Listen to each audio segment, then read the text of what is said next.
The wagon master looked at her broken wheel, then back at the 30 families waiting behind him. "We cannot wait for you. The storm is getting worse," Clara begged. She promised her husband Thomas would be back any second. He had ridden out at sunrise saying he saw deer tracks. But that was 8 hours ago, and he had taken his horse, his saddlebags, and the little leather pouch with all their money. She watched every last wagon roll away into the storm. Even the Reverend just tipped his hat as he passed. Now she was alone. Her baby's cries had faded to a weak whimper. The canvas tore loose. The cold was coming for them both. Then, through the howl of the wind, she heard hoofbeats. It wasn't her husband. It was a stranger. And the choice he made in the next 60 seconds would determine whether Clara lived or died. This story will show you that sometimes the worst betrayal of your life is just the beginning of finding out who you really are, and that being rescued is not the same as being saved. True salvation comes when you learn to save yourself. If you've ever been abandoned by someone who should have protected you, this story is your reminder that you can rebuild from nothing. Drop a comment and tell me, have you ever had to start over from zero? Your likes and shares help women everywhere find stories that honor their strength. Subscribe so you never miss a story that speaks to your soul. The rain was coming down in curtains. Clara held her son, Samuel, as tight as she could, but her shawl was already soaked clean through. His crying had faded to a weak little whimper, and that scared her more than anything. The wagon master had looked at the busted axle for a minute. The other folks had shared quiet looks. Then Mrs. Patterson said what they were all thinking. "We cannot wait for you. The storm is getting worse." Clara begged them, promising she would catch up. She swore her husband Thomas would be back any second. But Thomas was gone. He had ridden out at sunrise with his rifle, saying he saw deer tracks. That was 8 hours ago. "Your husband made his choice," the wagon master said, his voice flat. "I have got 30 families looking to me to get them through this pass before the snow flies. I am sorry." But sorry did not fix a wagon wheel, and sorry did not explain why Thomas had taken his horse, his saddlebags, and the little leather pouch with all their money. She watched every last wagon roll away, even the one belonging to Reverend Cooper, who just tipped his hat as he passed. After 3 months of traveling together, she was alone. Have you ever been left high and dry with everything on the line? That's where Clara Whitman found herself, with a storm growling in the Montana mountains and a baby who wouldn't stop crying. This is a story about how the worst day of your life can sometimes lead you right where you need to be. It's about finding strength you never knew you had. Stick with me, and you'll see how a broken wheel led to a whole new life. The wind was getting meaner by the minute, and the cold was biting hard. Clara pulled the canvas tight over her baby, Samuel, who was whimpering in his makeshift bed.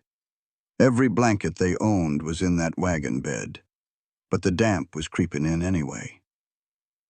"Shh, sweetheart," she whispered, her voice breaking. "Mama's here." She tried to nurse him, but he was too worked up, or maybe he could feel the fear coming right off of her. The wagon wheel was busted clear through. Her husband, Thomas, had been driving too fast and hit a rock. He took one look, said he was going hunting, and rode off. That was hours ago. Now, sitting in the mud, Clara finally let herself face the ugly truth. Thomas had been acting strange for weeks. He'd been quiet, sleeping apart from her and the baby. And she'd seen him counting a stash of money she didn't know anything about. "No," she said out loud, but the wind just swallowed the word. He wouldn't just leave them. But the proof was all around her. His horse was gone. His rifle was gone. His good coat and his daddy's watch were gone. And all their money was gone, too. He had abandoned them. The word felt like poison in her mouth. Thunder cracked right overhead, and Samuel started screaming. She picked him up, rocking him, trying to soothe them both. But they weren't going to be okay. She could see her own breath now. Her fingers were numb. And Samuel's cries were getting weaker, a terrible sound that meant he was cold, hungry, and just plain worn out. Then the canvas tore loose, and the storm came pouring in on them. The canvas tore loose with a loud snap, letting the wind and rain pour in. Clara fumbled to tie it back, but her hands were too numb to work right. Night was falling fast. Soon the cold would get worse. There might even be snow. She had no fire, no real shelter, and no food left that was not ruined by the rain. She sank into the mud, holding Samuel close, and felt something inside her break. This is how people died out here. Not in some big dramatic fight, but quietly, in the mud, forgotten. They died because a wheel broke, a husband left, and a storm hit. "I am so sorry," she whispered to her son. His crying had stopped. He was just shivering against her, his breathing shallow. She closed her eyes, ready for the end, and then through the howl of the storm she heard it. Hoofbeats. Clara's eyes flew open. She held her breath, listening. Yes, they were getting closer. A wave of relief washed over her. Thomas. He came back. He had not left them after all. She had been wrong to doubt him. But the horse that appeared through the sheets of rain was not his. It was a big roan mare. The man riding her was a stranger, tall and broad, with his hat pulled down low. He stopped about 20 feet away, his eyes taking in the broken wagon, the torn canvas, and her, a lone woman clutching a baby in the mud. The relief in her chest turned instantly to ice-cold fear. She was completely helpless out here. This man could do whatever he wanted. He swung down from his horse and walked toward her slowly, keeping his hands where she could see them. He looked to be about 35, with a weathered face. "Ma'am?" His voice was deep and rough. "Are you hurt?" Clara just shook her head, too scared to speak. He glanced from the broken wheel to the baby in her arms, and his jaw tightened. "Where is your husband?" "He went hunting," she said, repeating the lies she had told herself all day. The stranger looked her right in the eye, and she knew that he knew.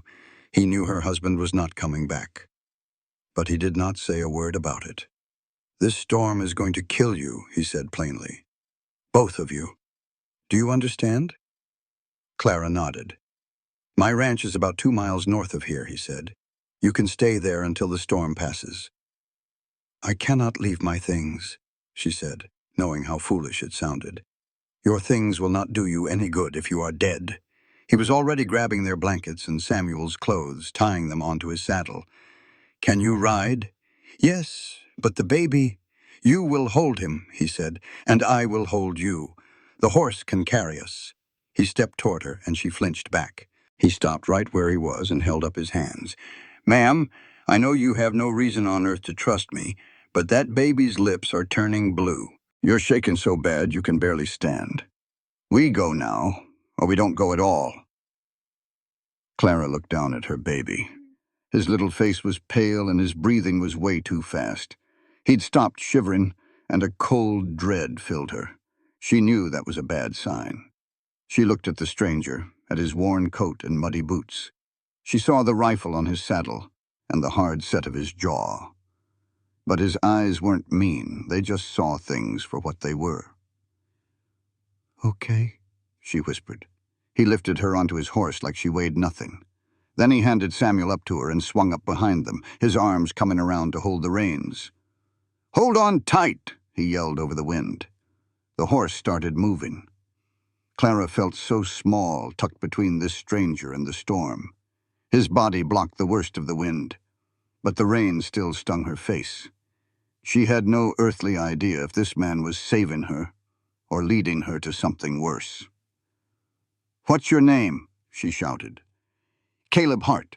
I'm Clara Whitman." He just nodded and kept the horse moving steady through the dark. Clara could feel Samuel's little chest rising and falling against her. She pulled the blanket tighter around him, shielding him with her own body.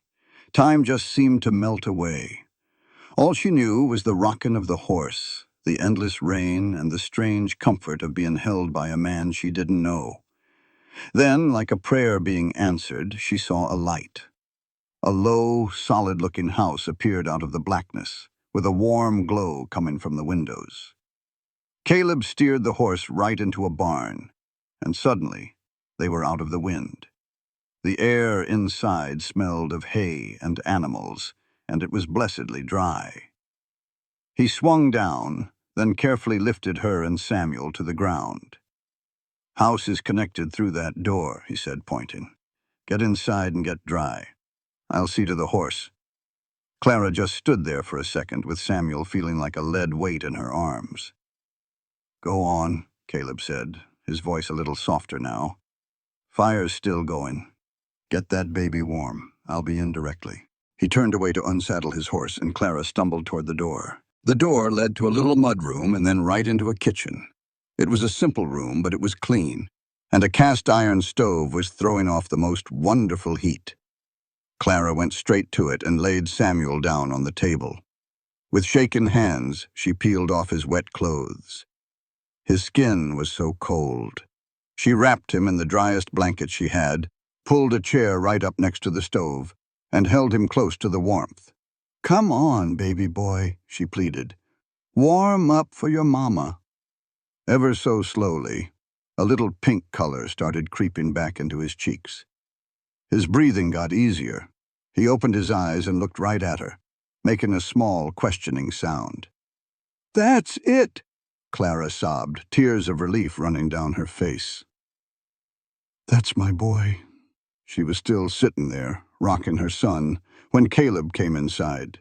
He'd taken off his wet gear, and his dark hair was slicked to his head.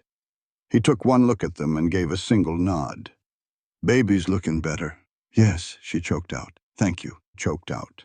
"I don't know how to thank you." "You need to get warm, too," he said, his voice a little gruff. He walked over to the sink and started filling a kettle. "There's dry clothes in the bedroom down the hall.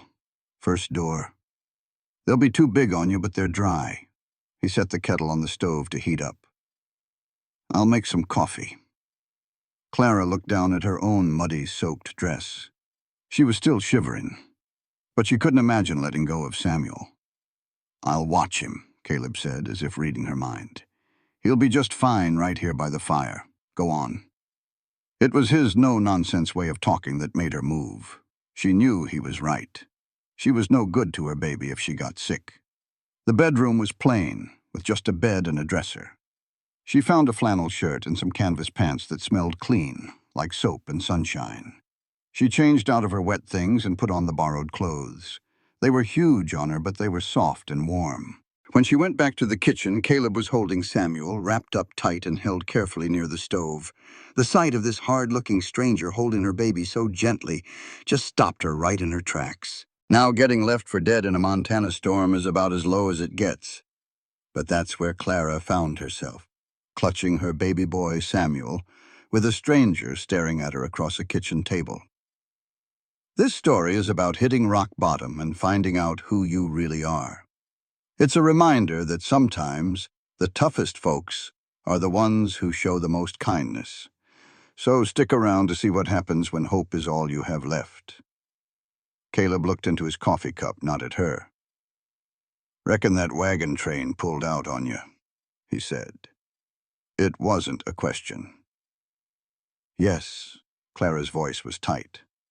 "And your husband?" Her throat closed up. "I do not know where he is." Caleb gave a slow nod, like he'd already figured that part out. "Where were y'all headed?" "Oregon. We were going to claim a homestead, 160 acres. She had to stop and swallow hard. "Thomas said we would build a good life there." "Oregon's a good 6 weeks away," Caleb said quietly. "Longer with a little one." "I know." Thunder rumbled outside, shaking the small house. "You can stay here tonight," he finally said. "Storm ought to break by morning. Then we will figure out what is next." "I cannot impose." "You already are," he stated, plain as day. "The question is not if you're imposing. The question is what happens after the storm." Clara looked down at Samuel, who was now sleeping soundly against her. What did happen after the storm? She had nothing. No wagon, no husband, and no money. Just her 6-month-old baby. "I will send a message to Fort Benson," Caleb went on. "See if anyone's heard about your husband or the wagon train, but that will take a few days. You have already done so much. I found you freezing to death in a storm." His gray eyes finally met hers, steady as a rock. "I was not about to just ride on by.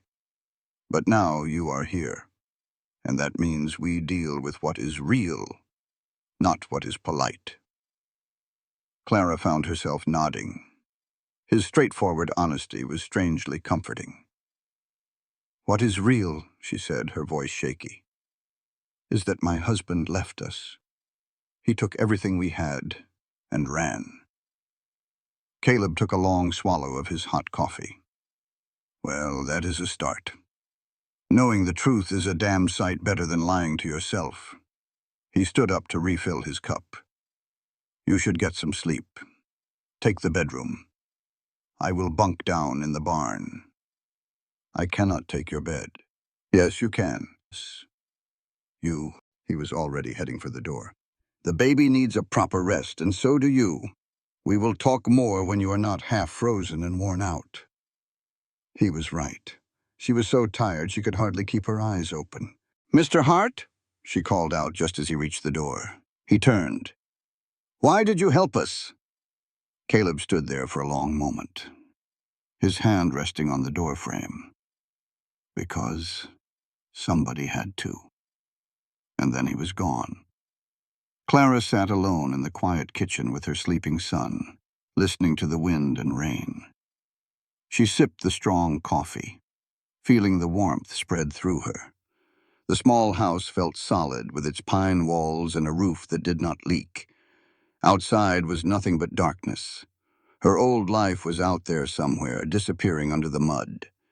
Tomorrow she would have to face a world that had no room for a woman alone with a baby.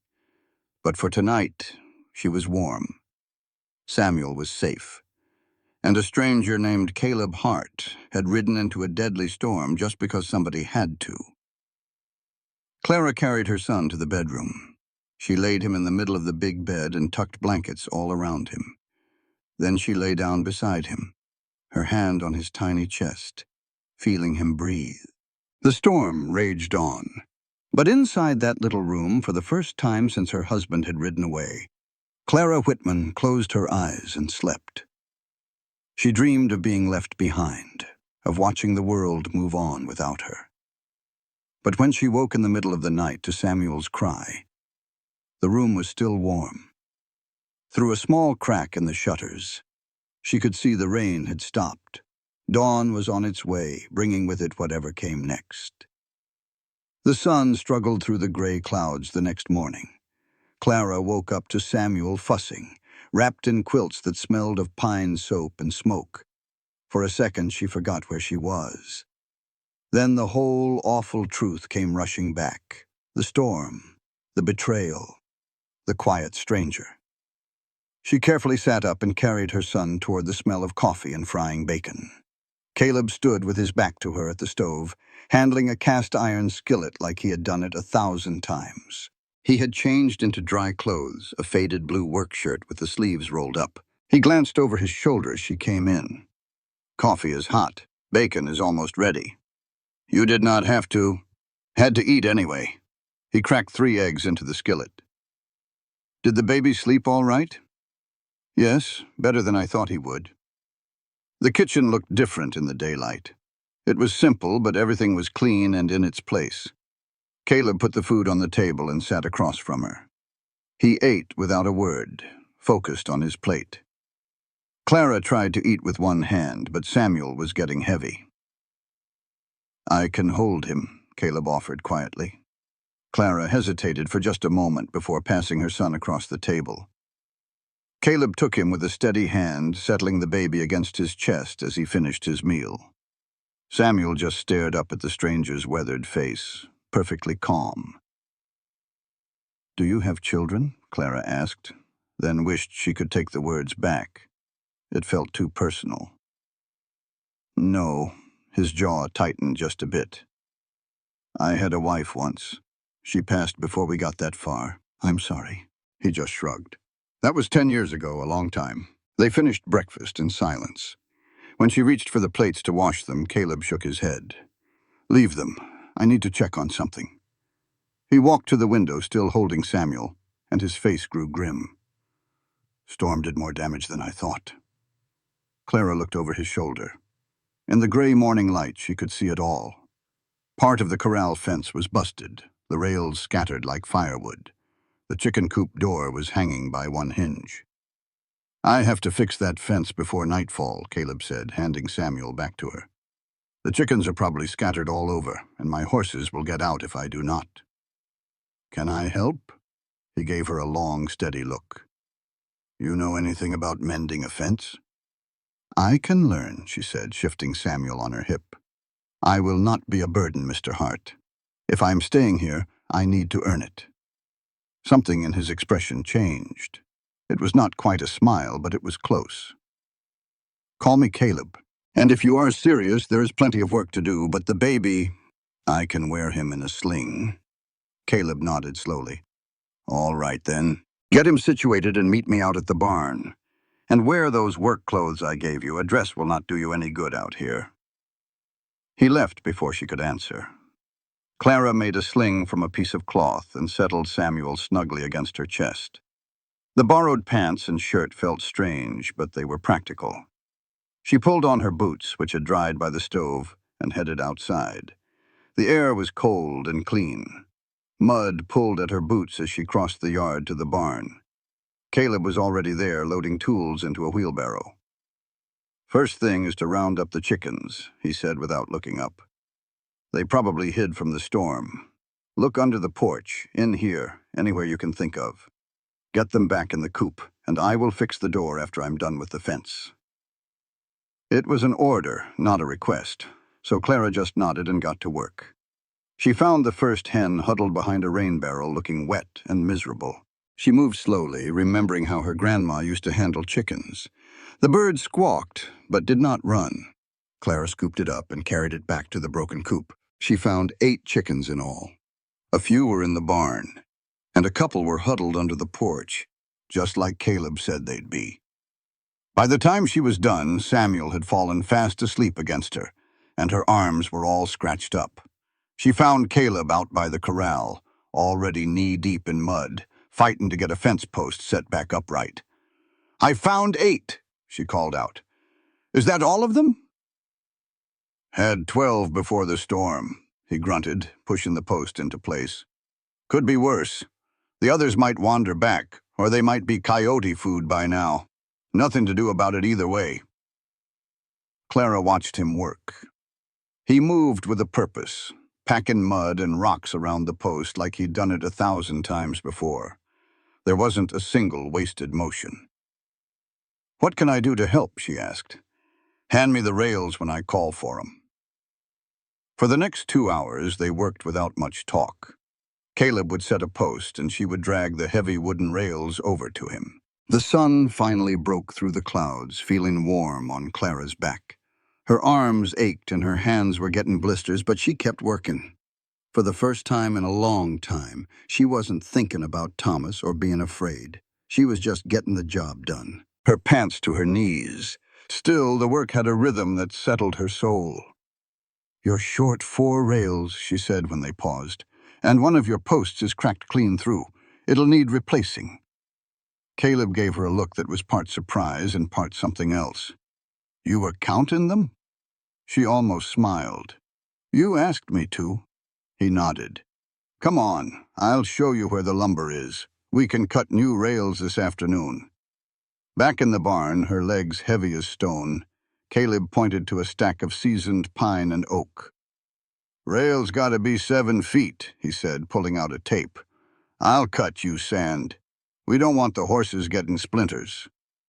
You do all this by yourself? Who else is gonna do it? Caleb set the board on the sawhorses. Had a hired hand, but he moved on.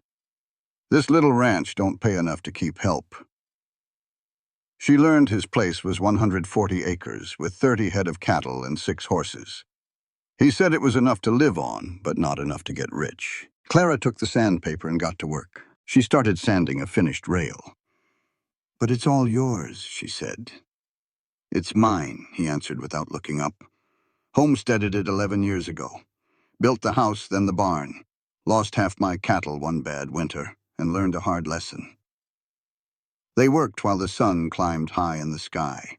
When Samuel started fussing from hunger, Clara changed his diaper, using another of her precious clean cloths. She was down to her last 2. While she nursed him on a hay bale, Caleb brought her a cup of cool water from the pump. He returned a moment later with a wooden crate.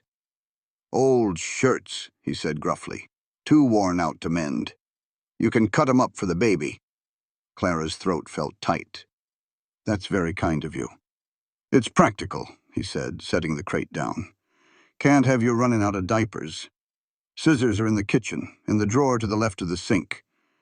He walked off before she could thank him again. Later that afternoon, Clara washed diapers by the pump and cut 3 of the old shirts into squares. It was work she had done her whole life, but here it felt different. It was a contribution, not just a duty. As the sun began to dip behind the mountains, Caleb fixed a chicken coop door. Clara, in turn, made supper from his pantry.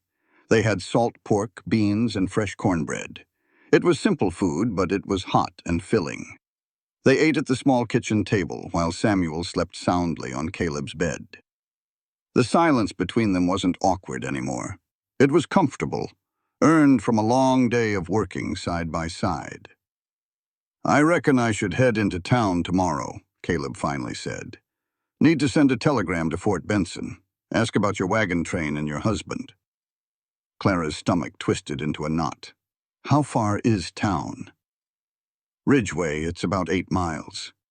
You and the baby should stay here. The road is still a mess." "What will you tell them?" "The truth. That I found you and your boy abandoned in a storm.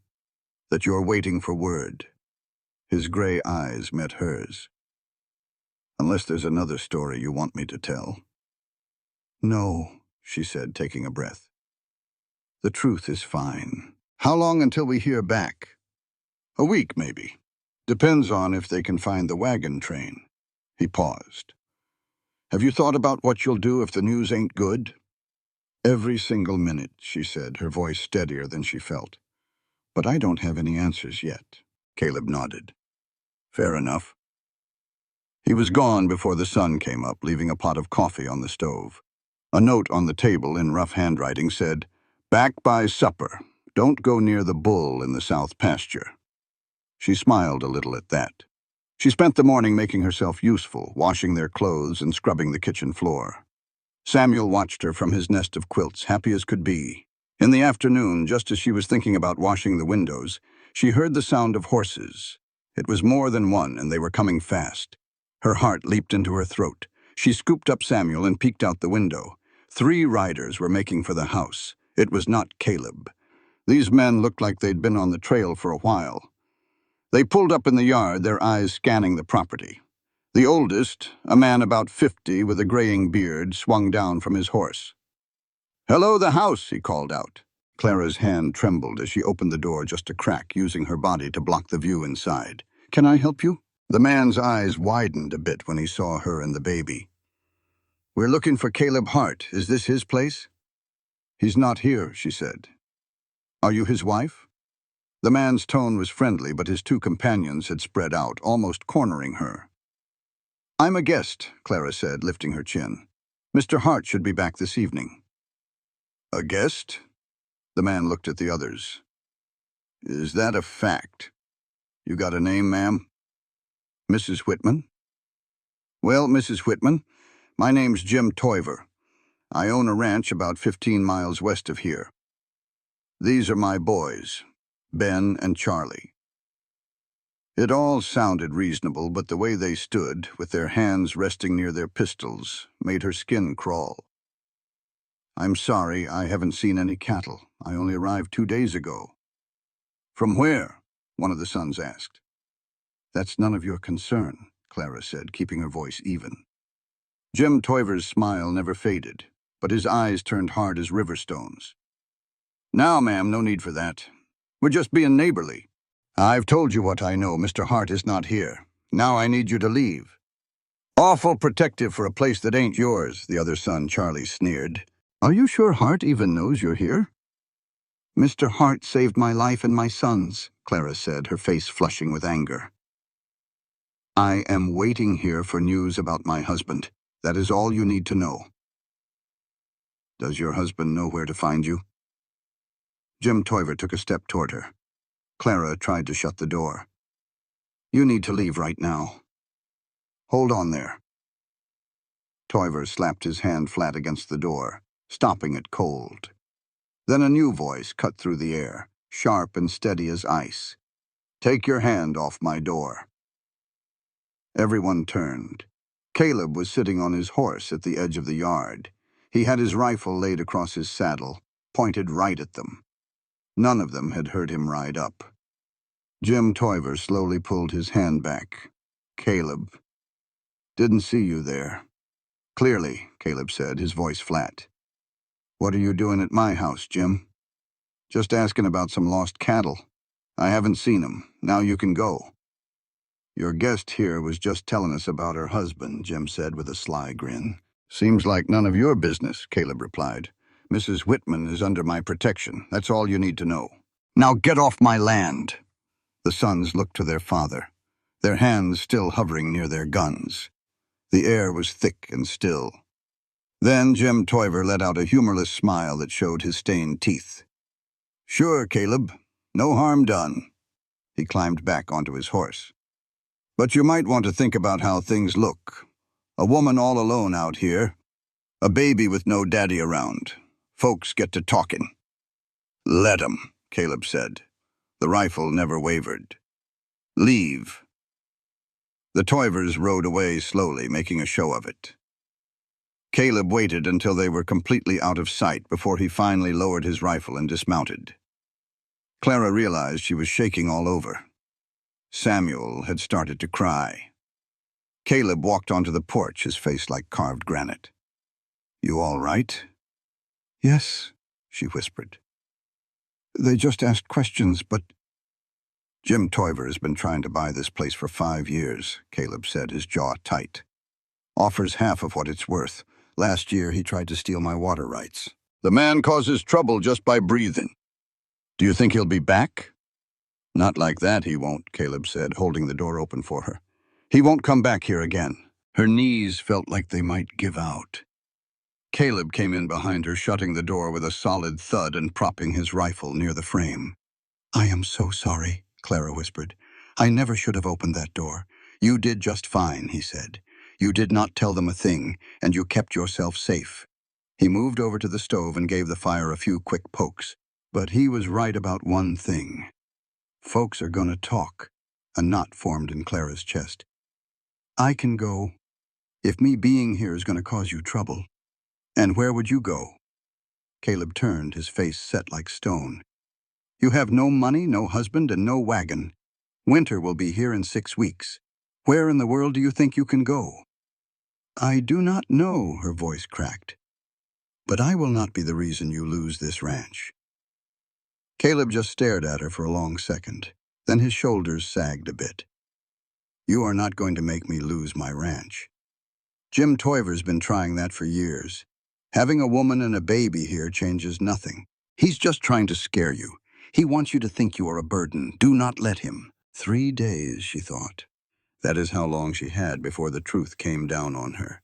A truth she already felt deep in her bones, that Thomas had left them on purpose. That her whole life was built on a lie.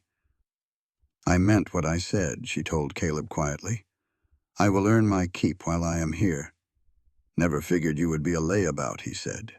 They ate their beans and cornbread as the sun went down. The quiet talk slowly pushed away the tension from the Toivers' visit.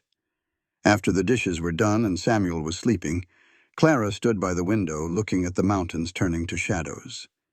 "Caleb," she said without turning around, "why are you really doing this?" She heard him shift his weight behind her. "I already told you. Somebody had to." "That is not a real reason," Clara said, turning to face him. "That is just an excuse. You could have taken us to town and left us with the sheriff. But you brought us here, to your own home. Why?" Caleb was quiet for so long she figured he was not going to answer. Then he spoke, his voice low and rough. "My wife, Sarah, she died in a storm. Not a weather storm, but cholera. It tore through this valley one summer when I was away on a cattle drive. I did not even know she was sick. I came home and found a fresh grave. The townfolk buried her. They said a few words over the dirt, but not a single one of them helped her when she was dying." His voice was heavy, like each word was a stone. "They said it was too catching. They had their own families to worry about. And maybe they were right. But Sarah died all alone because I was not there, and nobody else cared enough to take a risk for her. He looked right at Clara. So when I saw you and your baby out in that storm, I thought about Sarah. I thought of all the good reasons I had to just ride on by, and then I thought about my wife dying alone. So I stopped my horse. Clara's throat felt tight. I am so sorry about your wife. It was a long time ago, he said, but his eyes told a different story. The point is, you are here now. We will figure out the rest as it comes. That night, Clara lay in Caleb's bed with Samuel beside her, listening to the sounds of the quiet house. The 3 days went by in a routine of chores and waiting. Clara just fell into the rhythm of the ranch. She was up before the sun making coffee. She fed the chickens while Caleb saw to the horses. She cooked meals, stretching his supplies to feed 3 people instead of 1. On the second morning, Clara found Caleb in the barn, mending a saddle. His hands worked the leather with a sure and steady skill. I need you to teach me how to ride, she said straight out. He looked up a little surprised. Why is that? Because a woman who cannot ride is no good out here. If I am going to make it, I have to know how. Caleb looked her over for a moment, then gave a short nod. This afternoon, then. He picked a gentle mare named Rosie, and for 2 hours he taught Clara the basics. He showed her how to mount up, how to sit a horse, and how to use her legs instead of just pulling on the reins. Samuel watched from a sling on Caleb's chest, making little happy sounds. You are gripping too hard with your knees, Caleb told her, walking alongside the horse. You have to move with her. She's not going to buck you off. Clara made herself relax, and right away she felt the mare's walk get smoother. She felt like she was really riding, not just hanging on for dear life. Much better, Caleb said with a hint of approval in his voice. Now try a little trot, just to the fence and back. By sunset, Clara's legs were shaking and she was sore all over, but she had done it. She could get on and off the horse by herself and trot without falling. It was not much, but it was a start. The third morning came with a cold gray sky and the first touch of frost on the ground. Caleb came in from the barn, already set to ride to town. I should be back before it gets dark, he said, pouring some coffee. I reckon I will have news by then. Clara's stomach twisted into a knot. She knew he was right. Whatever news he brought back, good or bad, she would know everything. He was a hard man, but Caleb was not a liar. She watched him ride away and then made herself get to work. As the sun was just touching the tops of the mountains, she finally heard the sound of hoofbeats. Caleb swung down from his horse, his face impossible to read. He tied the mare to the porch rail and came up the steps, holding a folded piece of paper. Clara met him at the door with Samuel in her arms. Just tell me. Caleb handed her the telegram. The words were short and sharp. It said Thomas Whitman was dead. He had been shot while trying to rob a man in Fort Laramie. The law identified his body by a stolen money pouch. The telegram also said the wagon train had made it to Oregon on September the 28th, and nobody on that train had ever asked about a missing wife or baby. The telegram was blunt. It said, Clara Whitman or infant, stop. The words swam before her eyes. Her husband, Thomas, was dead. He had taken all their money, left them for dead, and gotten himself killed robbing a store. The wagon train they belonged to had just moved on, never even looking back. A gentle voice broke through the fog. Clara, Caleb said, you need to sit down. He carefully took baby Samuel from her and led her to a chair. He gave her a cup of water and she drank without tasting it. She was a widow. Her son would grow up knowing his father chose a handful of stolen dollars over him. Caleb spoke softly. The sheriff at Fort Laramie sent it. Said Thomas was shot by a shopkeeper. He had your money pouch on him. Clara's voice was hollow. How much? What was I worth to him? Caleb paused for a long moment. $73. A bitter laugh escaped her lips. He sold his family for $73. And the wagon train? She asked, a cold anger building inside her. They just left us? They never asked about you, Caleb confirmed. The shock was turning into a hard resolve. "So, I am truly alone," she said. "No husband, no family. Just me and my son." "You are not alone," Caleb said, his voice firm. "You are here with me." "But I cannot live on your charity, Caleb. That is not right." "This has nothing to do with charity," he said, shifting the sleeping baby in his arms. "But you are right. We need a real plan." Clara took a deep breath. "What choices do I have?" Caleb put Samuel in his basket before sitting down. "You could try to go back east, but you said you have no family there." "None," she confirmed. "Thomas's family never liked me." "You could try to find work here in Ridgeway," he suggested. "As a cook, maybe. But finding someone to watch Samuel would be hard." "And who would hire me with a baby?" she asked, shaking her head. "I have no money for a place to live." "The church might help," he offered. "Might," Clara repeated, her voice flat. "I am tired of betting on what might happen." He nodded, understanding. "Well, there is one other thing." "What is it?" "Ridgeway needs a school teacher. The last one left 3 months ago." Clara just stared at him, speechless. "A teacher?" "You can read and write, can't you?" Caleb leaned in. "The school board is desperate.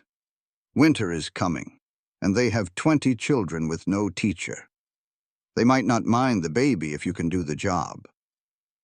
"But I have never taught anyone," she protested. "Did you go to school?"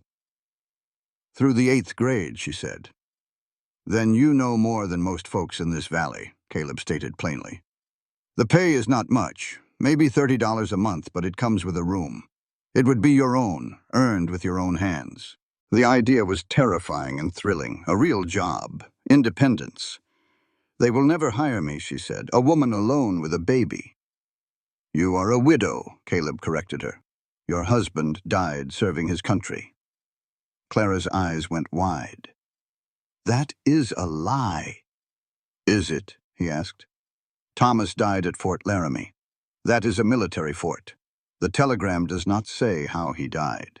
His voice was practical. "Let folks believe something that helps you." "You want me to lie?" "I want you to survive," Caleb said, pouring them both coffee. "Out here, the plain truth can get you killed. The truth is your husband was a thief who left you. That story closes every door. The other story, about a brave widow, opens one." Something inside Clara broke loose. The woman who followed all the rules was gone. "What about references?" she asked. "I will give you one," he said, turning to face her. "I will tell them you are honest, hardworking, and educated. It is not a lie. You are all of those things." "You barely know me," she whispered. "I know you did not crumble when your world fell apart. And you are a quick study. I can tell you love that son of yours enough to put up a fight for him." Caleb's voice got a little softer. "That is more backbone than most folks show." 3 days ago, Clara Whitman was just an abandoned wife, a helpless victim. Now, Caleb was giving her a chance to be someone else entirely, someone who stood on her own 2 feet. "When would I start?" "The school board gets together next Monday. I will take you to town and introduce you to Frank Morrison. He runs the mercantile and is head of the board. You will have to prove you can handle a classroom. You should teach a sample lesson with Samuel there, to show them you can manage both. Show them you are strong, not sorry." Caleb told her, "Clara, do not tell them the truth about Thomas. Just say he passed away and you are doing what you can for your son. That is all they need to know." That night, Clara laid awake thinking about the woman she was becoming. Not the widow of a thief, but the widow of a man lost to the harshness of the frontier. A woman on her own, but a long way from broken. A brand new person. For the next 5 days, Caleb taught her everything he figured might help. He showed her how to make her voice carry and how to stand like she was in charge. He even had her practice teaching him from his late wife's old school books, pretending to be a stubborn child. "You are too gentle," he said. "These are frontier kids. They will respect grit, not sweetness. Clara tried again, putting some steel in her voice. That is wrong. Think about it and try again. Better, Caleb nodded. Do not give them an inch, especially the older boys, or you will lose them for good. On Sunday, Caleb returned from town with a bundle of dark blue cotton fabric. You will need a proper dress for the meeting, he said gruffly. Something that says teacher. Caleb, this is far too much. It is a practical matter. Can you sew? Yes. Then make a teacher's dress. She worked on it each night. The dress came together slowly with a high neck and long sleeves. It was the dress of a woman who meant business. Monday morning was cold and clear. Clara put on the new blue dress and pinned her hair up tight. The woman in the mirror looked stern and capable, nothing like the scared girl from... The next morning they rode into Ridgeway. It was a proper town with a church and a red schoolhouse. People stared as they passed, but Caleb's presence beside her seemed to keep them at a distance. They stopped at Morrison's Mercantile, the biggest building in town. A balding man with sharp eyes looked them over. Caleb Hart, the man said. Been a while. Frank, Caleb replied. I am here on business with the school board. This is Mrs. Clara Whitman. She is interested in the teaching job. Frank Morrison's gaze flickered to Clara, then to the baby in her sling and back again. Is that so? He said, coming from behind the counter. We have been looking, but to be honest, ma'am, we were hoping for someone with experience. I have an education, Clara said, her voice steady. I can teach reading, writing, and arithmetic. I can teach history and geography. She held his gaze. My son's father died at Fort Laramie. I need this position to provide for him. Morrison's expression softened just a little. A widow was a respectable person who deserved a chance. Fort Laramie, he repeated. My condolences, Mrs. Whitman. Thank you, Clara said. But I'm not looking for pity, Mr. Morrison. I'm looking for a job. Fair pay for honest work. After a long moment, Morrison nodded. The board meets at 2 o'clock at the schoolhouse. Be there. He added, bring a sample lesson and be ready for hard questions. They will want to know you can handle frontier children. Outside, Clara finally breathed. You did good, Caleb told her. They spent the next few hours in the public house. Caleb bought her lunch and she outlined a lesson plan that could work for children of all ages. At 1:45, they entered the small schoolhouse. 5 men sat waiting for them. They were the school board. Frank Morrison introduced a rancher, a lawyer, the minister, and a farmer. Mrs. Whitman, Morrison said, we have some questions. Clara stood by the teacher's desk holding Samuel close. Of course. The lawyer, Sutton, spoke first. You are a widow. How long ago did your husband pass? 2 weeks ago, Clara answered calmly. He died while we were traveling with our wagon train. I was left with nothing. The rancher, a man named Webb, looked skeptical. And how did you get here? Mr. Hart found me stranded after a storm and offered me shelter. Clara looked at each man. Gentlemen, I am not asking for a handout. I am asking for the chance to earn my own way. Morrison spoke up. The pay is $30 a month, with a small room above my store. You would teach 5 days a week. The children can be a handful, Reverend Hayes said gently. A lot of them work on the ranches all day. They come to school worn out and not wanting to be here. I am not afraid of hard work, Clara said, shifting Samuel on her hip. But I will not have disrespect in my classroom. I will be kind, but I will be firm. These children need an education, and I aim to give them one. Mr. Kowalski, who had been quiet, leaned forward. And what will you do if that baby of yours starts crying during a lesson? I will handle it, Clara said plainly. I can teach and nurse at the same time if I have to. My son will not keep me from doing my job well. The men looked at one another. Finally, Mr. Morrison stood up. All right then, show us. Give us a sample lesson. Clara had them sit on the little wooden benches. For the next 20 minutes, she taught those grown men like they were schoolboys. She wrote on the slate board and asked them questions. When one of them acted up on purpose, she silenced him with a single stern look that made the other men try to hide their smiles. When she was done, the room was dead quiet. Thank you, Mrs. Whitman, Morrison finally said. We will talk it over and let you know within the week. With all due respect, sir, I need to know today. Clara's voice was calm but firm. I am staying out at Mr. Hart's ranch, but that is not a long-term plan. If you are not hiring me, I have to find something else. It was a bold-faced lie. She had no other prospects. But she said it with the confidence of a woman who did. Morrison's eyebrows shot up. That is mighty direct. I cannot afford to be anything else. The men stepped outside. Clara stood by the teacher's desk, her heart pounding while Samuel started to fuss. She had done all she could. When they came back in, Morrison held out a key. The job is yours, Mrs. Whitman. School starts this Monday. He handed her the key. Welcome to Ridgeway. Clara's knees felt weak, but she stood tall. Thank you. I will not let you down. Outside, Caleb was waiting with the horses. He took one look at her face and just nodded, a flicker of pride in his eyes. You got it? I got it. I start Monday. Good, he said, untying the horses. Let us go see this room of yours. Make sure a body can live in it. The room over the mercantile was small. It barely fit a bed and a dresser, but it had a window with a view of the mountains and a little stove for heat. Most important, it was hers. She had earned it herself. Clara stood in the middle of it all, holding Samuel, and felt a little crack of light open up inside her. It was not hope, not yet. It was the possibility of building a life she could call her own. It is perfect, she whispered. Caleb filled the doorway, looking too big for the space. You are going to need supplies. A bed, blankets, some plates. I can bring a few things from the ranch to get you started. Caleb. Clara turned to him. You have already done so much for me. I cannot keep taking from you.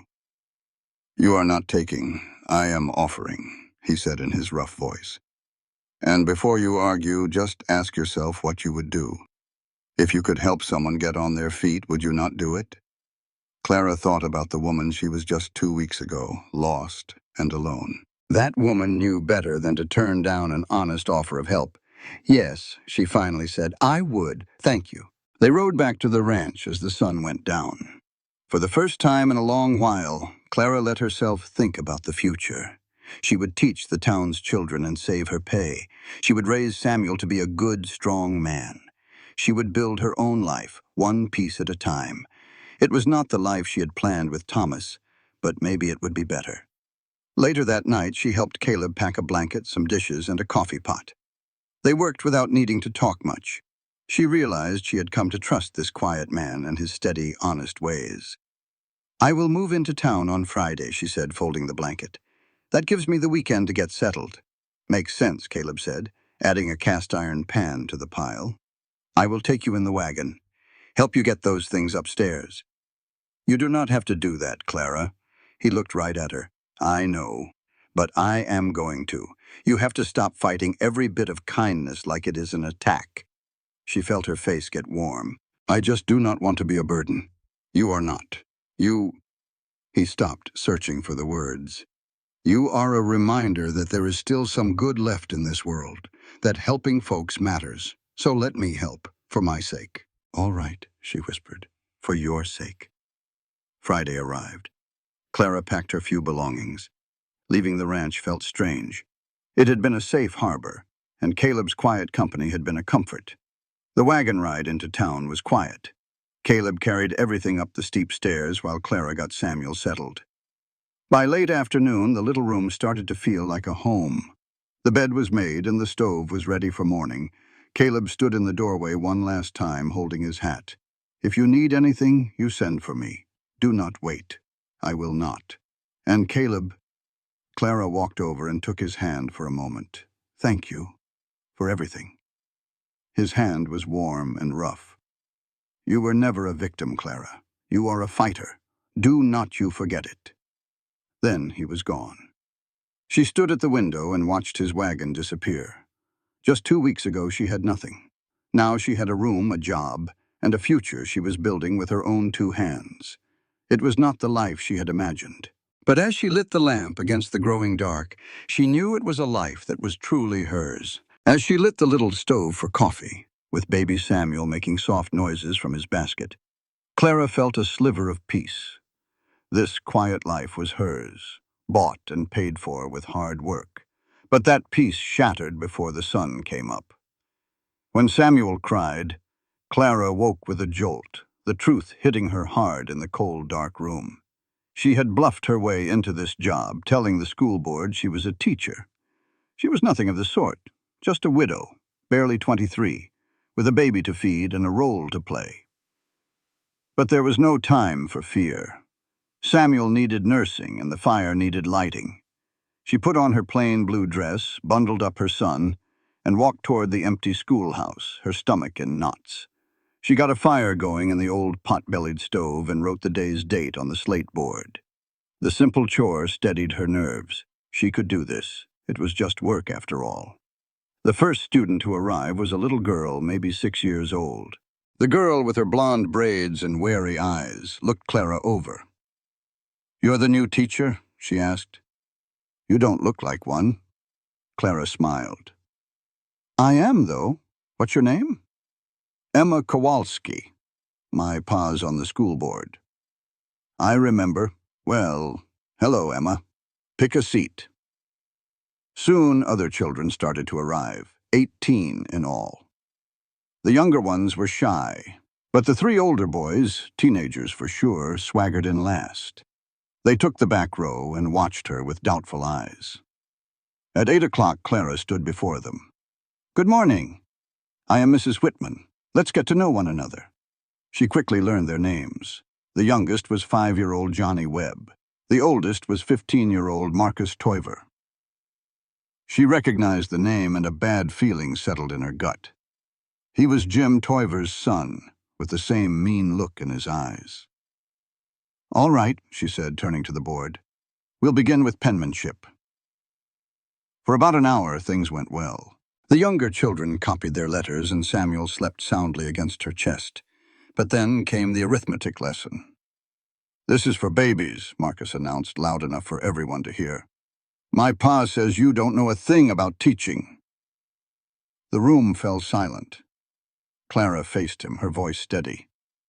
"Your father can think what he likes, but in here you will be respectful, or you will leave. What is it going to be?" Marcus just smirked. "What if I don't want to do either one?" "Then you'll stand in the corner until you change your mind," she said, pointing. "You can't make me." Clara walked right up to his desk, so close he had to crane his neck to see her. "You are right, I cannot make you. But I can send a note home to your father about why you were expelled. I bet he'll have something to say about that." She saw a flicker of doubt in his eyes. "Or," she said, her voice low, "you can stand in the corner for 10 minutes, and we can all move on with our day. It is your choice, Marcus." After a long moment, Marcus shoved his chair back and stomped to the corner, his face beet red. The other students stared, wide-eyed. Clara just turned back to the slate board. "As I was saying..." Marcus stood there for exactly 10 minutes, then returned to his seat and kept quiet for the rest of the day. She had won that round, but she knew this fight was far from over. The rest of the week was a constant test. The little ones were a joy, but Marcus and his 2 friends, Jake and Cole, were relentless. They talked in class and made jokes, always pushing her buttons. Clara never lost her temper. She just calmly gave out the consequences. Stand in the corner, write lines, stay after school. It seemed to drive them crazy that they could not get a rise out of her. By Friday, Clara was worn down to a nub. This teaching business was harder than any ranch work she had ever done. It took everything she had just to keep control of the classroom, all while caring for Samuel. She was cleaning the board after the children left when Frank Morrison from the school board appeared at the door. "Mrs. Whitman, how did your first week go?" "Challenging," she admitted, "but we are managing." "I heard about the trouble with Marcus Toiver," he said. "His father paid me a visit yesterday." Clara's heart sank. "What did he have to say?" "Oh, that you are too hard on the boy. That maybe a woman is not cut out to teach frontier children." Mr. Morrison paused. "I told him his son needs to learn some respect, And if you cannot teach him, he can learn it at home." Relief washed over her. "Thank you." "Don't thank me yet," he warned. "Jim Toiver is a troublemaker. But the other parents are pleased. Just keep on doing what you're doing." That night, nursing Samuel in her small room, Clara felt the full weight of the week. She had made it, but just barely. Seeing little Emma read her first sentence was a true joy. But the constant fight with the older boys and the loneliness were crushing. A knock at the door made her jump. It was Caleb, looking awkward, hat in his hands. "Caleb, come in." "Just came to town for some things," he said, staying on his feet. "Thought I would see how your week went." "It went well enough," she said. "The older boys are a handful, especially Marcus Toiver." "Figured as much," Caleb said, his jaw tight. "His pa has been telling anybody who will listen that you are not fit to teach. He is trying to turn folks against you." Clara felt a wave of exhaustion. "Will it work?" "No," he said firmly. "Most people are just glad to have a teacher. But you need to know Jim is not going to give up. He wanted this job for someone else. Someone he could push around." "Jim Toiver wants this job for his niece, a gal from back east." Caleb's face was set like stone. "He figures if he makes life hard enough on you, the school board will just keep the position open for her. You, little lady, are standing in his way, and he purely hates that." Caleb eased himself into a chair. "Careful like. But you got friends, too."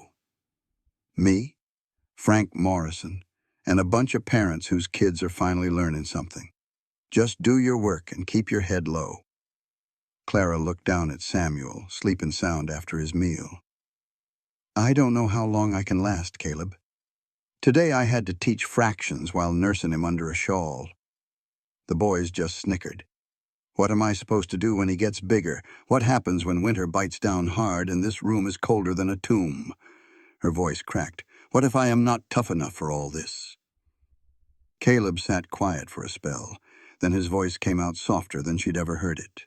"You stood tall in a thunderstorm holding a baby that was near death. You did not quit then.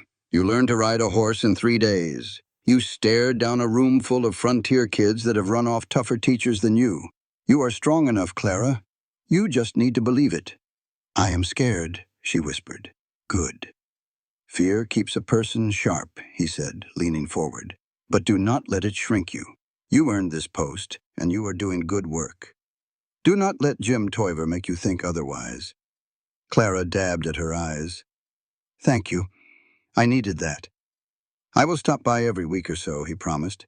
"Bring what you need. And you and the boy are always welcome out at the ranch on the weekends." After he left, Clara looked out her little window. She was an island in this town, all alone in her room above the store. But maybe, just maybe, being on her own meant she was free. The weeks found their own rhythm. Clara taught 5 days a week, getting better with every lesson. She learned which children needed a gentle hand and which needed a firm one. While the older students worked on their sums, she would gather the little ones for a reading lesson. She would switch back and forth, keeping everyone busy. Samuel became a part of the classroom.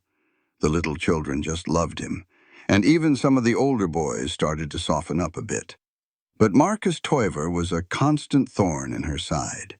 He was not outright defiant, which would have been grounds to send him packing.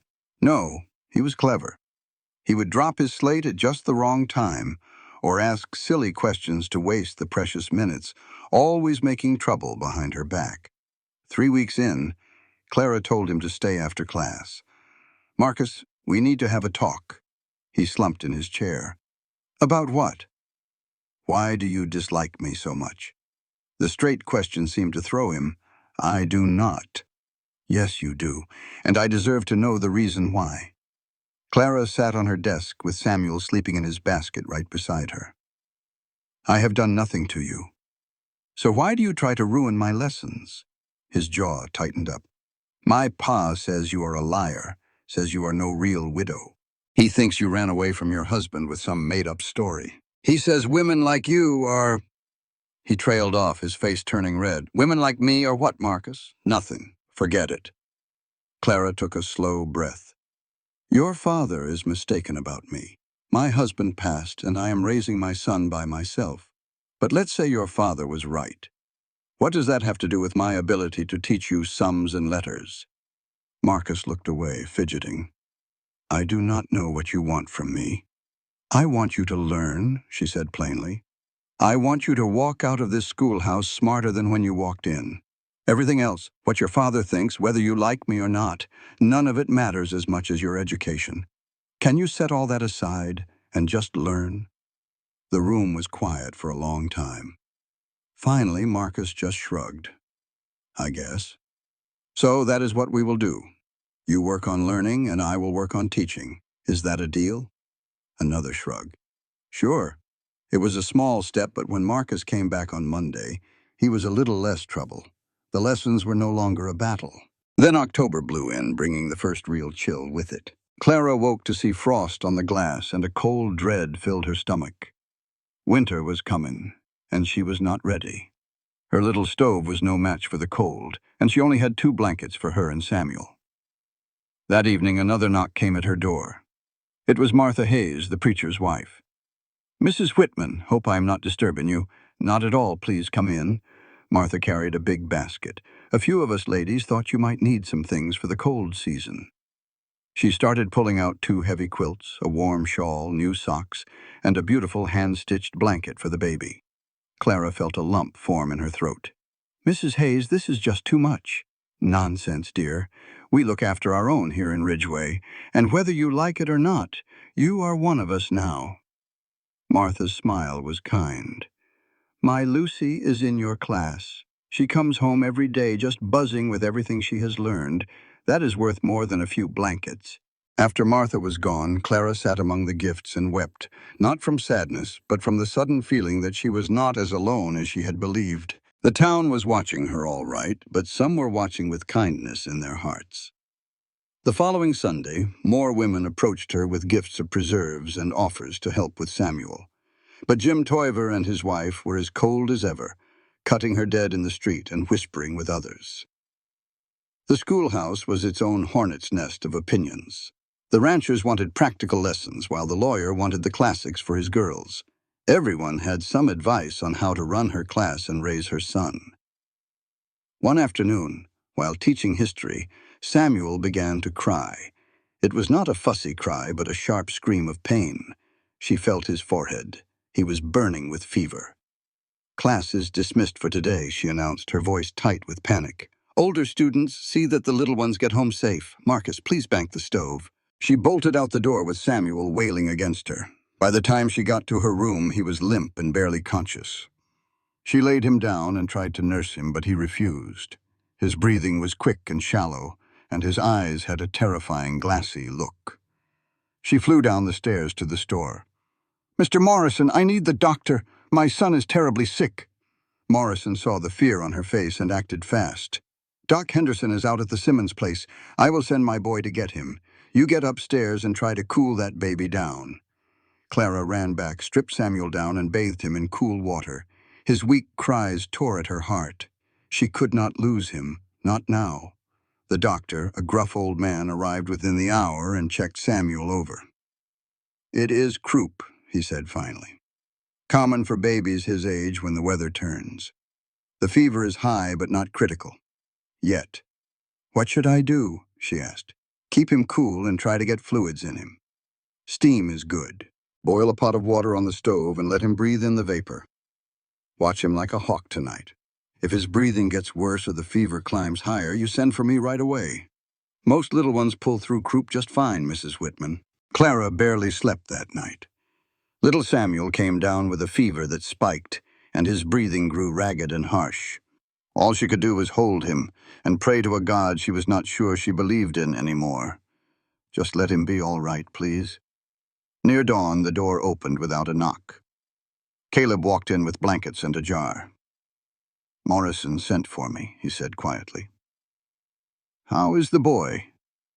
"The doctor said it is croup. He has had a fever all night," she whispered, her voice raw. Caleb felt Samuel's forehead. "Fever's breaking some, that is good." He opened his jar. "Willow bark tea. It will help with the fever and the pain." Together they managed to get a few drops into the baby. Within an hour, Samuel's fever went down. By sunrise, he was sleeping peacefully. Clara leaned against Caleb, too tired to feel ashamed. "Thank you. I did not know what else to do." "You did just fine." Caleb's voice was gentle. "But you cannot do this all on your own, Clara. You need help." "I do not have anyone." "You have me," he said, plain and simple. It was plain as day. He told her, "You got folks in this town who want to see you succeed. Quit being too proud to ask for help when you need it." Clara looked at him, this tough-as-nails man who kept showing a gentle side. She finally asked, "Why do you keep helping me?" He gave the same answer as before. "Because somebody ought to." But this time she heard it different. It wasn't a chore for him. It was a choice. Caleb Hart had decided she was worth his time, and that was that. As Samuel got better, Clara went back to teaching with a new outlook. She couldn't do it all by herself. She needed this community, even if they were still wary of her. So she started taking the help people offered. She let Sarah Webb bring by a pot of soup and allowed Elizabeth Morrison to watch Samuel. She even went to Sunday supper at Martha Hayes's house. Bit by bit, Clara started to carve out a place for herself in Ridgeway. Not as some man's widow, but as Mrs. Whitman, the teacher. The woman raising a boy on her own and doing a fine job of it. By the middle of November, even Marcus Toiver had given up his fight. He'd never be her friend, but he wasn't her enemy anymore. One afternoon, Clara saw him patiently explaining a math problem to little Johnny Webb. It was a small thing, but in that moment, she knew she wasn't just getting by anymore. She was making a real difference. That evening, she wrote her first letter to Caleb, even though she'd see him in a few days. She told him about Marcus showing kindness, and about Emma reading her first whole book. She described how the mountains looked with the morning frost on them. She wrote about Samuel's first tooth, and how he'd started reaching for her face. Just the small, everyday things that make up a life. She kept the lonely nights and the fearful dreams to herself. Those were burdens she carried alone. But as she sealed the letter, she looked around her little room, now warm with quilts from Martha. She realized that being on her own wasn't the same as being abandoned. It could also mean being independent and strong. It meant she was building something that was all hers. Just then, the first snow of the season began to fall, soft and quiet against the glass. Winter was on its way, and for the first time, Clara felt ready for it. Well, winter in Montana came in biting hard. By December, the snow was 3 feet deep in spots. The morning walk to the schoolhouse was so cold it made Clara's face go numb. But she made that walk every single day, with Samuel bundled up warm against her chest. This was her life now, and she wasn't about to let a little cold stop her. That schoolhouse was her whole world during those dark months. Outside was just white, quiet, and bitter cold. But inside, 20 children gathered around the big stove to learn. Clara taught them their reading and their numbers, but she also taught them about sticking with it, about showing up and doing good work no matter how hard it got, and they were learning. Even Marcus Toiver had a sharp mind when he put it to use, and Clara started giving him tougher problems just to challenge him. He'd grumble about it, but he always did the work. Caleb drove into town every 2 weeks, all winter long. He brought supplies and checked on her with his quiet way of caring. He'd show up right as school was letting out, help her with the stove, and carry Samuel home for her. Then he would head back to his ranch before folks could start talking. But people in a small town always find something to talk about. Clara overheard Mrs. Sutton at the store one day. "Ain't it a little peculiar," she said, "a man coming all this way just to check on a woman who's no kin to him?" The other woman replied with a knowing little smirk. "Maybe she's more than that to him. Maybe that baby's daddy ain't as far away as she says." Clara stood frozen in the next aisle, her heart pounding with shame and anger. She wanted to march right over there and set them straight. But she had learned that saying nothing was often better. Let them talk. She and Caleb knew the truth, and that had to be enough. But the gossip started to wear on her. She could tell it was getting to Caleb, too. He never mentioned it, but she saw it in the hard set of his jaw and how he kept their visits short and public. He was trying to protect her good name. One evening in February, a hard knock came at her door. It was Frank Morrison, looking serious. "Mrs. Whitman," he said, "we need to talk." "It's about your moral character," he said, twisting his hat in his hands. "Let me guess," Clara said. "Jim Toiver." Frank nodded. "Him and a few others. They're saying your friendship with Caleb Hart is improper, that you're a bad influence on the children." His face was full of regret. "Now, I don't believe a word of it, Mrs. Whitman, but I have to listen when folks in the community are concerned." A cold dread settled over Clara. "What are you trying to say, Frank?" "What I'm saying is the school board is meeting tomorrow night to talk about your job. Jim is demanding they let you go, and he's got a few others leaning his way." Frank looked her straight in the eye. "I'm telling you this so you can be there. You deserve the chance to defend yourself." After he left, Clara sat in the dark, watching Samuel sleep. She had worked so hard to build a life here, to earn her place. Now Jim Toiver was about to tear it all down with his lies. She could pack her things and leave town before the meeting, but that meant letting him win. She looked down at her son's peaceful face and made up her mind. She wasn't running. She was going to fight. The next day, she taught her classes with a fire in her belly. When school was over, she asked the older students to stay. "I need y'all's help," she said, her voice steady. "There are some people who want me fired as your teacher. They are saying things about me that are not true.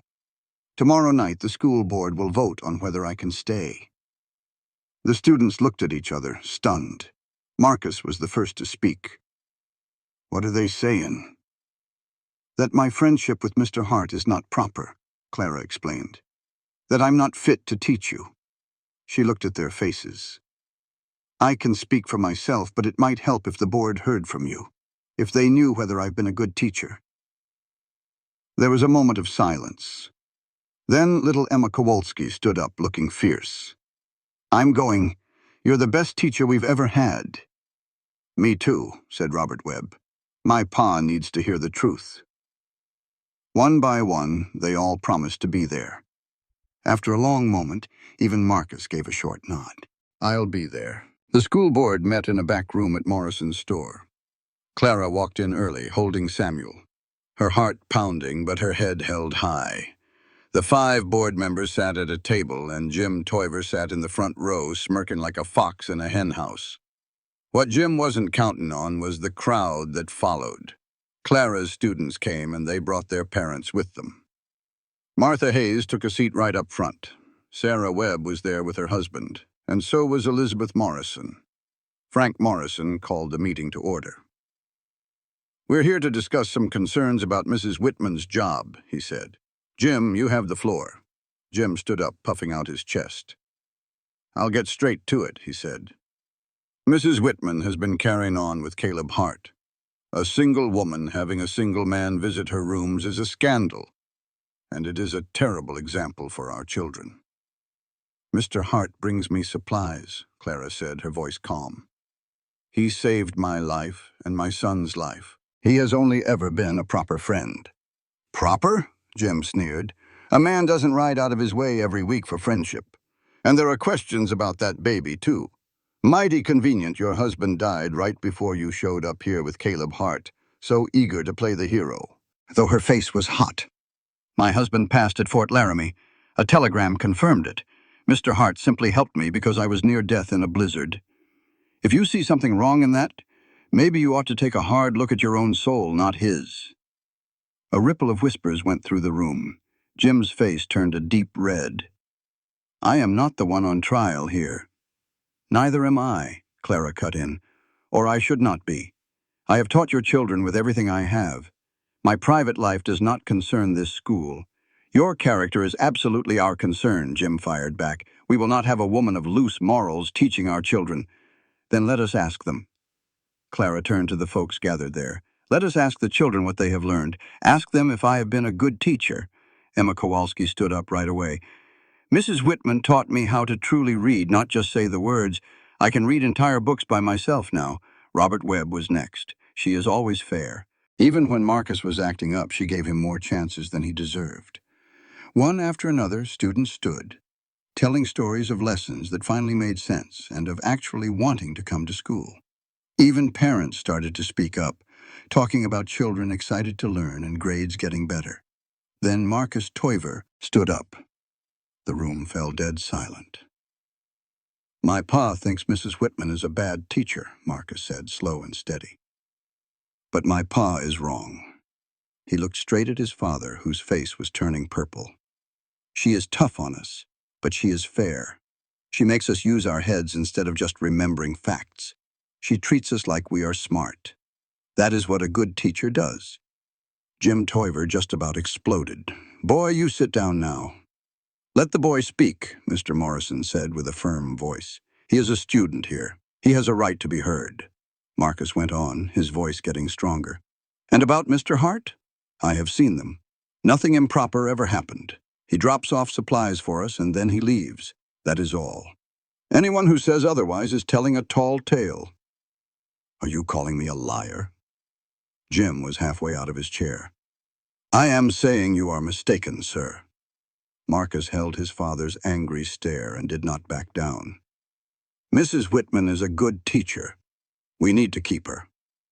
A roar of agreement filled the room. Jim tried to shout over it, but Mr. Morrison banged his gavel. "Order! This board will make its decision in private. Everyone else, please clear the room." Clara waited outside with Samuel. The students gathered around her, their parents offering quiet words of support. Even Marcus stood close by, looking awkward but firm. "Thank you," Clara told him softly. That took a whole lot of courage. Marcus just shrugged. It was the truth. "I reckon that is what matters." After 30 long minutes, Mr. Morrison opened the door. "Mrs. Whitman, please come in." Clara walked into the room, her legs unsteady. The 5 men on the board sat like stone statues. Jim Toiver was gone. Mr. Morrison spoke first. "We have talked over these accusations. The vote was 4-1 in your favor. Your job is safe." Clara felt her knees just about give out. "Thank you. However," Reverend Hayes added, "we must ask that you be more mindful of how things look. Perhaps Mr. Hart should only visit during the day, and make sure someone else is always there." It was not fair, Clara knew, to be punished for gossip. But she nodded, understanding that this was a fight she had already won. Outside, the students cheered when she came out. Samuel, surprised by the sound, started to cry. Clara let out a laugh that was part relief and part exhaustion. That night, she wrote to Caleb and told him everything. She wrote about Marcus's bravery and how the community had stood by her. But she also wrote about the board's warning. "I hate that we must act like there is something wrong with a simple friendship," she wrote. "I hate that kindness can be twisted into a scandal, but I understand why you were so careful, and I am grateful for it. Thank you for protecting my name, even when it was hard." Caleb's answer arrived a week later. The note was short, written in his rough hand. "Do not apologize for small-minded people. You did nothing wrong. Neither did I. If they want me to visit less, then so be it. But I will not stop checking on you. Some things are more important than appearances." Spring finally arrived in Montana, with the snow melting away through March and April. Clara felt a thawing inside her, too. She had made it through her first winter in Ridgeway. She had survived Jim Toiver's cruelty and the loneliness. Samuel was now 9 months old, crawling all over and trying to pull himself up on the furniture. Her students had grown, not just in their lessons, but in their spirit. Even Marcus had softened, sometimes staying after school to talk about books. One sunny April afternoon, Clara saw Caleb on the street. They had only seen each other 3 times since February, always in public. But now the street was quiet. They stood facing each other in the warm light. "Clara." Caleb looked tired and maybe a little older. "How are you holding up?" "I am well. And you?" He glanced around, making sure no one was watching. "I have been thinking." "About what?" about this whole situation, about how we are letting other folks' gossip run our lives. He looked right into her eyes. It is not right, Clara. Her heart started beating fast. Caleb, I am saying that I value your friendship. I value you, and I'm tired of pretending otherwise just to please men like Jim Toiver. What are you getting at? Caleb took a deep breath. I am suggesting that it is time we stopped worrying about what they think. Maybe it is time we made our own rules. Clara looked at this man. He had saved her life and given her the chance to find her own strength. He never asked for a thing in return. She thought about the life she had built here, and about her son, Samuel, who deserved a mother who was not always afraid. I choose honesty, she said, her voice quiet but firm. I choose our friendship, and I will not be ashamed of it. A real warmth spread across Caleb's face. Good. They stood there a moment longer. Nothing had changed, but everything was different. A decision had been made. That Sunday, Clara went to supper at Martha Hayes' home. The house was full of life and laughter. Over dessert, Martha leaned in close. I have been watching you, Clara. You have handled yourself with real grace this year. You remind me of myself when I first came out here. Did you deal with rumors, too? Oh, honey, everyone faces rumors. The only question is if you let them own you. Martha smiled. And you have not. You have defined yourself. That takes grit. I had good people who believed in me, and you earned that belief. That is what counts. Martha paused for a moment. Caleb Hart is a good man. A bit lonely, but good. If something were to happen between you two— There is not, Clara said quickly. We are just friends. Martha's look was knowing but kind. All right, but if that ever changes, you should know that some of us would see it as a blessing. The frontier can give folks a second chance. The school year ended in May. Parents filled the schoolhouse to watch their children recite poems and show what they had learned. Clara stood at the front, holding Samuel, feeling a deep sense of pride. Frank Morrison handed her a contract for the next school year. It was for $35 a month. A raise for her fine work. Clara signed it with a steady hand. After the ceremony, parents came up to thank her. Sarah Webb gave her a jar of preserves. Elizabeth Morrison offered to help watch Samuel during the summer. Even Mr. Webb, who had voted against her, shook her hand and said his son had never been so keen on school. Marcus was the last one to leave. He stood by the door, trying to find his words. Are you heading back to your father's ranch for the summer? Clara asked. Yeah, but I wanted to say— He stopped, then started again. I learned a whole lot this year, not just from books. I learned about doing the right thing, even when it is hard. So thank you. Clara felt a lump in her throat. You did that all on your own, Marcus. I just opened the door for you. After he was gone, Clara sat in the quiet schoolhouse with her son. She thought about the fear she felt last fall, lost in the storm. She remembered the anger when Jim Toiver tried to ruin her. And now she felt this, a sense of accomplishment and the respect she had earned with her own two hands.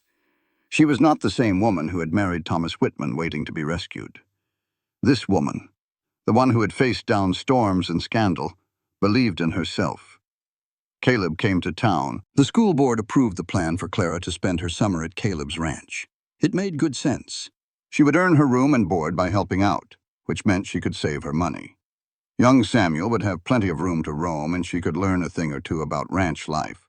Caleb had assured the board it was strictly a work arrangement. The truth was a little more complicated, but Clara wasn't worried. She knew her own heart. The ranch was a different world in the springtime. Green grass covered the hills and wildflowers were everywhere. Seeing that place again, she felt a sense of peace settle deep in her bones. During that summer, Clara learned the rhythm of the land. Caleb showed her how to plant a garden, milk a cow, and mend a fence. He treated her like a true partner, never like some helpless woman. Little Samuel took his first steps right there between the rows of beans, and Clara scooped him up, laughing. Caleb saw it all from the barn doorway, a softness in his eyes that made Clara's heart flutter. They never spoke of it. They just worked together, ate their meals, and watched the sun go down. Sometimes, a simple touch of their hands or a shared glance was enough. One evening, Caleb came inside while Clara was washing dishes. He stood there holding his hat, looking a little lost. "Clara," he started, "I need to tell you something." She paused, her hands still in the water. "I know we've been careful," he said, his voice a bit rough. "You needed the space to find your own 2 feet. But I'm tired of pretending I don't care for you, because I do." He stepped closer. "You're a strong, independent woman now. You don't need me. But I wanted you to know, if you ever wanted more than just friendship, I would be honored to build a life with you." Clara turned, her heart pounding in her chest, and looked at the man who had saved her. She thought about the broken woman she had been, and the strong woman she had become. Choosing love from a place of strength was a whole different story than accepting it out of desperation. "I don't need you," she said, and saw the hurt in his eyes. "But I choose you, and that makes all the difference." A slow smile spread across Caleb's face. "Are you sure?" "I am sure," she said, stepping toward him. "I choose you, Caleb Hart." He kissed her then, a gentle and careful kiss. They were married in September, a year after the storm that had brought them together. It was a small ceremony at the church. Frank Morrison walked her down the aisle, and even Marcus Toiver came to wish them well. Jim Toiver's absence didn't bother her at all. He had tried to break her, but he had failed. She had built a life he could never touch, filled with love she had chosen for herself. The school board had no problem with her marriage. Clara had proven she could handle her duties as a teacher and a mother. Caleb supported her work completely, valuing her independence just as much as he valued their partnership. So they found their own rhythm. Clara taught in town during the week and came home to the ranch on the weekends. It was their life, built on a foundation of trust and hard times. 2 years later, Clara was in the schoolhouse on the last day of class. Her son Samuel, now 3 years old, watched from the back row. Her baby daughter Sarah slept peacefully in a basket nearby. Marcus Toiver was off at a university back east, his bright mind finally getting the chance it deserved. He wrote her letters, always signing them, "Your grateful student." After her students left for the summer, Clara looked out at the mountains. 4 years ago, a storm had left her with nothing but a baby and a flicker of hope. Now she had a family, a career, and a community. She had a husband who loved her for her strength. By their gate at the ranch hung the old broken wagon wheel. Caleb had put it there as a reminder. It was a symbol that sometimes being broken is just the start of something new. Sometimes the worst storms lead you right where you belong. Clara gathered her children and headed for home. Not the little room she once rented, but the ranch where she had learned that true partnership doesn't take away your independence. It makes it stronger. That evening, she and Caleb sat on the porch as the sun went down. Clara thought about the woman she used to be, lost and alone in the rain. That woman would not even recognize the peace she felt now. "What are you thinking about?" Caleb asked, his hand holding hers. "About storms," she answered, "and how sometimes they can lead you home." He squeezed her hand, understanding perfectly. As darkness settled over the mountains, Sarah began to fuss inside. Clara went to comfort her, with Caleb right behind her. This was the life she had built from scratch. It wasn't the life she had planned, but it was hers. And that was what mattered. The wagon wheel stayed by the gate for many years. When folks asked about it, Clara told them it marked the spot where her real life began. It was where she stopped waiting to be saved and learned to save herself. On stormy nights, she would hold her children close and remember the fear. But she would also remember Caleb riding to her rescue. Most importantly, she remembered choosing to build a new life instead of giving up. The storms would always pass and the sun would always rise again. And Clara Whitman Hart, a teacher, a rancher, a mother, and a wife, was ready for whatever came next. She was not a woman who had been rescued from life's troubles. She was a woman strong enough to face them head-on, and that made all the difference in the world. This content was carefully researched, developed, and manually edited by our team to deliver meaningful stories with valuable life lessons. Every narrative is crafted to entertain, inspire, and empower our audience. We believe that great stories can change lives, and we are committed to bringing you content that matters. Thank you for being part of our community.